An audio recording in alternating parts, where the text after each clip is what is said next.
Hello everyone, welcome to new educational video. आज भदौ 9 गते भएको CTEVT Entrance exam paying को Mathematics question paper with solution लिएर उपस्थित भएको छु। तपाईहरुलाई आजको क्वेशन कस्तो लाग्यो, कति मार्क्स आउँछ, आन्सर चेक गर्नु होला। Mathematics मा क्वेशन नम्बर 41 मा थियो number of u 80, number of a 50, number of b 30, number of a intersection b 10, find the value of a union b complement थियो। अब यसको आन्सर चेक गरौँ। एउटा भेन डायग्राम बनाऊँ। u a b इंटरसेक्शन कति छ?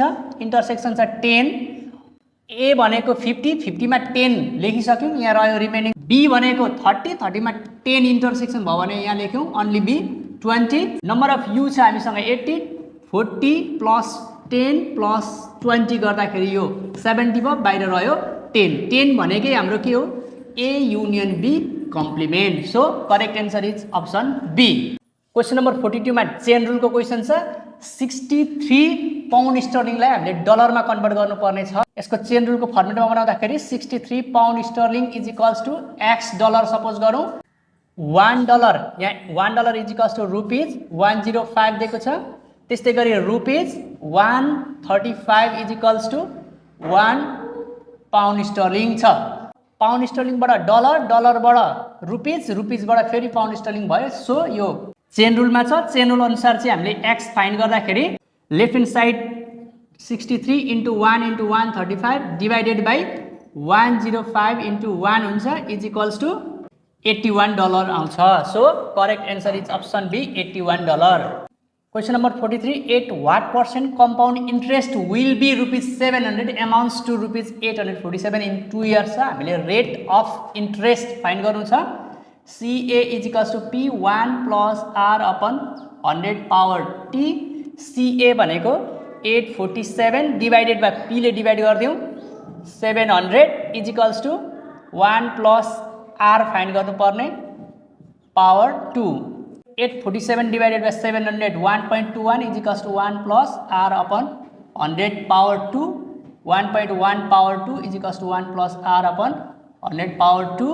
स्क्वायर स्क्वायर क्यान्सल भयो। 1.1 मा 1 सब्ट्र्याक्सन हुँदा 0.1 is equals to R upon 100 cross multiply गर्दा R को भ्यालु आउँछ 10%।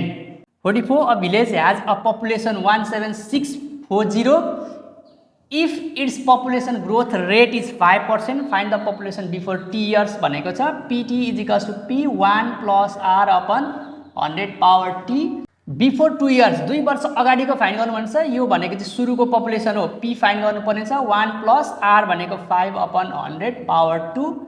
PT को ठाउँमा 17640 17640 is equals to P times, यहाँ सल्भ गर्दा आउँछ 1.1025। P is equals to 17640 is divided by 1.1025 is equals to 16,000. So correct answer is option C.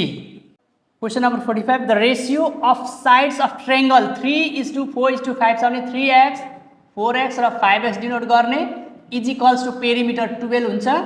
Some 12x is equals to 12, x is equals to 1। So sides of triangles are 3x means 3 cm, 4x means 4 cm and 5x means 5। 3 cm 4 cm र 5 cm sides भएको triangles को area find गर्नको लागि 1/2 base into height लगाए पनि हुन्छ is equals to 6 cm square आउँछ। अर्को तरिका भनेको root under s s minus a s minus b s minus c लगाएर फाइन्ड गर्दा पनि 6 cm स्क्वायर नै आउँछ। So option A is correct answer. 46 find the total surface area of hemisphere अर्धगोलाको पूरा सतहको क्षेत्रफल फाइन्ड गर्नुपर्ने छ। रेडियस 14 cm दिएको छ। टीएसए अफ हेमिस्फियर भनेको 3 पाई r स्क्वायर हुन्छ। 3 into 22/7 into 14 into 14 is equals to 1848 cm square. Option C is correct answer. Question number 47. Base area of cone is 154 cm square. Base area of cone भनेको area of circle हो। Pi r square is equals to हामीलाई दिएको छ 154 cm square and AB भनेको छ, AB भनेको slant height हो। L is equals to 10 cm छ। हामीले फाइन्ड गर्नुपर्ने CSA is equals to formula हुन्छ पाई RL।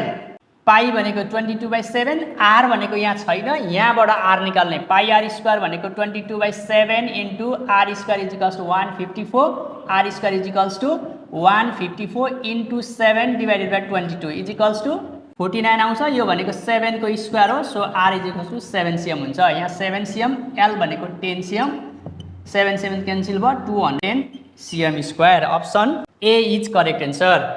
क्वेशन नम्बर 48 मा फाइन्ड द एलसीएम भनेको छ a4 plus a square b square plus b4। यो क्वेशन चाहिँ मैले अगाडिको भिडियोहरुमा पनि एकदमै इम्पोर्टेन्ट छ भनेको थियो। a square plus ab plus b square and a square minus ab plus b square आउँछ। यसलाई फ्याक्टर गर्यो भने सेकेन्ड एक्सप्रेसन छ aq plus bq, यसको फर्मुला लगाइदिने a plus b a square minus ab plus b square आउँछ। LCM भनेको common factor लेख्ने फर्स्टमा a square minus ab plus b square, remaining factor लेख्ने a square plus ab plus b square and a plus b। So correct answer is a plus b। यसलाई multiply गर्दा आउँछ a4 plus a square b square plus b4। So correct answer is option D. Question number 49 मा solve गर्नु छ। यसलाई हामी cube गरौँ। Cube root 3x plus 5 whole power q is equals to 2 power q। Cube root र cube cancel भयो। 3x plus 5 is equals to 8। 3x is equals to 8 minus 5 भनेको 3 हुन्छ। x is equals to 1। Option A is correct answer. 50 मा हामीले यो 7 power x लाई common तान्यौं भने यहाँ रहन्छ 7 स्क्वायर भनेको 49 प्लस यहाँ रह्यो 1 divided by 50 into 7 power x। यो रह्यो क्यान्सल भयो। 50/50 भनेको पनि 1 नै हुन्छ। Option be. क्वेशन नम्बर 51 मा यसलाई सल्भ गरौँ। 2 power x plus 1 minus 2x is equals to 8 लेख्यौँ। 2x कमन आउँछ। 2 minus 1 is equals to 8। 2x is equals to 2 to the power 3, x is equals to 3 हुन्छ। Option D is correct answer.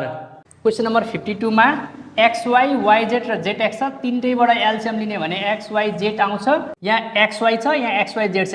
xy cancel हुँदाखेरि z हुन्छ। xz minus yz plus yz के छैन, x छैन, xy minus xz plus zx छ, के छैन, y छैन, yz minus xy is equals to xz xz yz yz xy xy। Numerator सबै काटियो भने 0 हुन्छ। 0/xyz is divided 0। Option A 0 is correct answer. यदि तपाईले अप्सन बी 1 चुज गर्नु भने रङ हुन्छ। 52 मा ratio of ages of two girls 2:3 छ। 2x एन्ड 3x सपोज गर्दिने। लिटल गर्ल भनेको छ 2x इज इक्वल्स टू 12 भयो। x is equals to 12 divide by 2 भनेको 6 आउँछ। इल्डर गर्ल भनेको 3x को भ्यालु फाइन्ड गर्नु पर्यो। 3 into 6 is equals to 18 years. Option D. Question number 54 मा 3 ब्याग्स र 5 क्याप्सलाई ₹1825 पर्छ। 5 ब्याग्स र 3 क्याप्सलाई चाहिँ ₹2375 पर्छ भने 1 ब्याग र 1 क्यापलाई कति पर्छ भनेको छ। जस्तो ब्यागलाई x र क्यापलाई y मानेर 3x plus 5y is equals to 1825, 5x plus 3y is equals to 2375 गरेर सल्भ गर्ने हो भने पनि एन्सर आउँछ। तर यसरी नगरिकन एन्सर चेक गर्दा सबैभन्दा छिटै एन्सर निस्किन्छ। जस्तो मानौँ ब्यागलाई 400 पर्यो र क्यापलाई 125 पर्यो भने 3 into 400 plus 5 into 125 answer check गर्ने। यहाँको एन्सर राखी हेर्ने, मिल्छ कि मिल्दैन, अर्को राखी हेर्ने। यसरी गर्ने हो भने 1825 आउँछ। फेरि यही भ्यालुलाई यसमा 5 ब्याग्स र 3 क्याप्स राख्ने भने नि 2375 आउँछ। So correct answer is option A. Question number 55 मा एरिया अफ ट्रायंगल एलएमके ट्रायंगलको एरिया 24 cm स्क्वायर दिएको छ। आई देखि एन सम्मको लेन्थ 8 cm छ र फाइन्ड गर्नु पर्ने आई देखि एल सम्मको लेन्थ हो। एरिया अफ प्यारलग्राम आईएलके को एरिया चाहिँ यो ट्रायंगलको एरियाको डबल हुन्छ। किनभने area of parallelogram is double the area of triangle standing on the same base and between the same parallel lines. So area of प्यारलग्रामको एरिया हुन्छ 24 into 2 48 cm square. Area of parallelogram निकाल्ने formula हुन्छ base into height. Base भनेको JK is equals to IL. So IL into height भनेको 8 cm। IL is equals to 48 divide by 8 भनेको 6 cm। So correct answer is option B 6 cm। Question number 56 मा एउटा circle छ। Circle भित्र चाहिँ angle ABC ABC को value find गर्नु भनेको छ। A र C चाहिँ 60 छन् भने यो O र B पनि इक्वल हुन्छ। यो र यो इक्वल हुनको लागि अर्थात् यो र यो इक्वल हुनको लागि र बाहिरपट्टि डबल हुनको लागि चाहिँ यो x भयो भने यो बाहिरपट्टि 2x हुन्छ। 2x प्लस x भनेको 360 हुन्छ। x को भ्यालु 120 आउँछ। 57 मा चाहिँ एउटा ट्रिगोनोमेट्रीबाट हाइट एन्ड डिस्टेन्सबाट क्वेसन थियो। मैले यहाँ डाइरेक्ट यसको फिगर बनाएको छु तर क्वेसनमा फिगर थिएन। हाइट अफ टावर 62 मिटर छ। हाइट अफ मेन मानिसले त्यो टावरको टपमा हेर्दाखेरि 45 डिग्रीको इलिभेसन उन्नतांश कोण पाएको छ र त्यो मानिसको हाइट 2 मिटर छ भने distance between tower and main भनेको छ 62 मा 2 मिटर सब्ट्र्याक्सन गर्यो भने यहाँदेखि यहाँसम्म 60 मिटर आउँछ। अब यो 45 को भ्यालु हुन्छ 1 हुनको लागि 60 डिभाइड बाइ 60 हुनुपर्छ। यो पनि आउँछ सल्भ गर्दाखेरि 60 मिटर नै आउँछ। Option C. क्वेसन नम्बर 58 मा चाहिँ एजुम मिन मेथडबाट क्वेसन छ। अब यो क्वेसन चाहिँ तपाईहरुले कतिको प्र्याक्टिस गर्नुभएको थियो। एजुम मिन मेथडमा मिन निकाल्ने फर्मुला हुन्छ a plus summation f d by summation f अर्थात् n और mean minus a is equals to summation f d by summation f। Mean minus a भनेको छ 20 is equals to summation f d by summation f छ हामीसँग 15 cross multiply गर्ने भने summation f d को value आउँछ 20 * 15 is equals to 300। 59 find the probability of 1 3 और 5। 1 3 5 अरमा छ। 1 भनेको एउटा हुन्छ, 3 भनेको पनि एउटा हुन्छ, 5 भनेको पनि एउटा हुन्छ। डाइसमा जम्मा पोसिबल आउटकम्स भनेको 1 to 6 वटा हुन्छ इज इक्वल्स टु 3/6। यो भनेको 1/2 is correct answer. Question number 60 2 children were born from a married couple what is the probability of both are son भनेको छ। दुईटा बच्चाहरु जन्मँदा पहिलोपल्ट छोरा जन्मने प्रोबेबिलिटी 1/2, सेकेन्ड टाइम्स पनि छोरै जन्मने probability 1/2 is equals to 1/4। Option B is correct answer.